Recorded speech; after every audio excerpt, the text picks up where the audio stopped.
Hello, calculus fans. Let's compute a cross product just to make sure we see how it works. A is the vector 3, negative 2, 5. B is the vector 0, 1, negative 3. So according to our calculations before, we create this determinant, we put the I, J, K in the top row, and then we put our two vectors in the next two rows.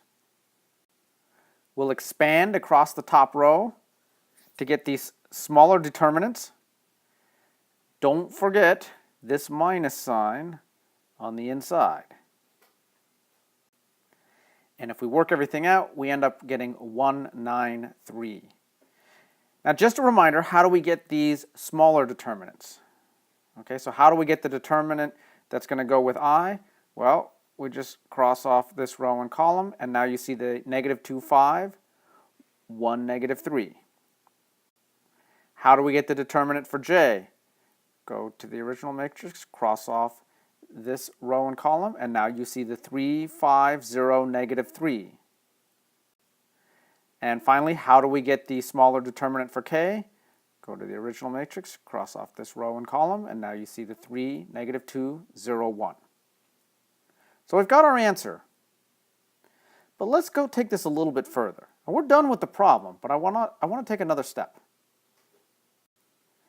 I want to do a quick check just to make sure that our answer is reasonable. Now remember, one of the properties of A cross B is that it's supposed to be orthogonal to both A and B. That is the key feature of A cross B. Now remember, the two vectors, v and w, are orthogonal if and only if their dot product is 0.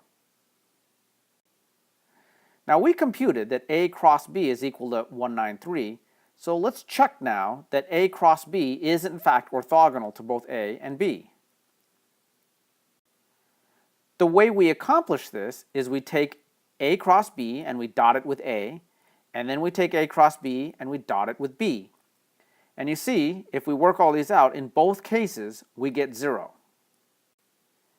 This doesn't prove that we have the right answer, but what it can do is check mistakes. If we had gotten something other than 0 for either one of these, then for sure we have the wrong answer. Okay, that's all for now.